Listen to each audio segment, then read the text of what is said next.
L'art contemporain africain n'a jamais été aussi vivant. Les couleurs, les styles, les techniques, les matériaux sont aussi nombreux que variés.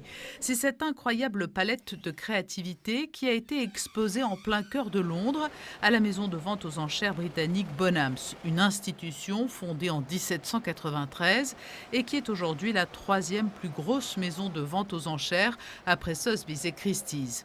Dans ce grand espace, se sont côtoyés des artistes ghanéens, ivoiriens, zimbabwéens, mais aussi des artistes originaires de la République démocratique du Congo. Dans ce pays, l'association monégasque L'Amade Mondiale est très active et c'est la raison pour laquelle l'idée est née d'associer l'art à une noble cause. Le fruit de la vente de 8 œuvres va ainsi être reversé à l'Amade Mondiale que préside son Altesse royale la princesse de Hanovre et à l'association Malaïka. Au Congo, l'AMAD a deux programmes phares qui sont Dignité pour les femmes et Capoeira pour la paix. Alors Capoeira pour la paix est un programme d'appui à la démobilisation d'enfants soldats que nous menons conjointement avec le HCR. Et Dignité pour les femmes est un programme qui a été initié suivant le souhait de notre présidente en faveur des femmes victimes d'abus sexuels.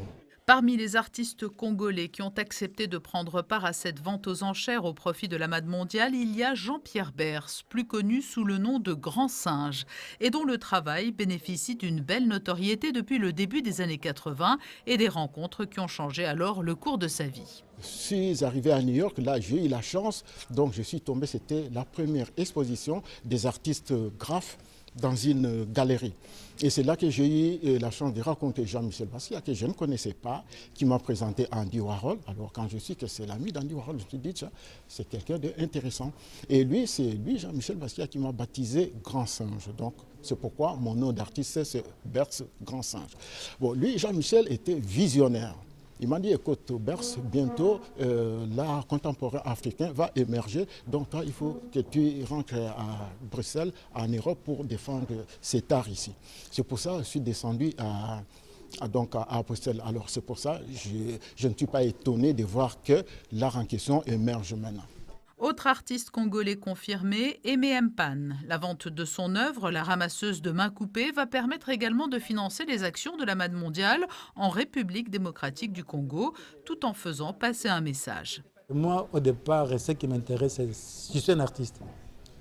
Ma société m'inspire beaucoup. Donc je suis comme quelqu'un qui va, comme une éponge qui absorbe. Donc chaque fois quand j'absorbe ce qui est au Congo, je le ressors. Alors, une façon de restituer, c'est de faire les œuvres humanitaires. C'est comme ça que j'ai travaillé avec Amad.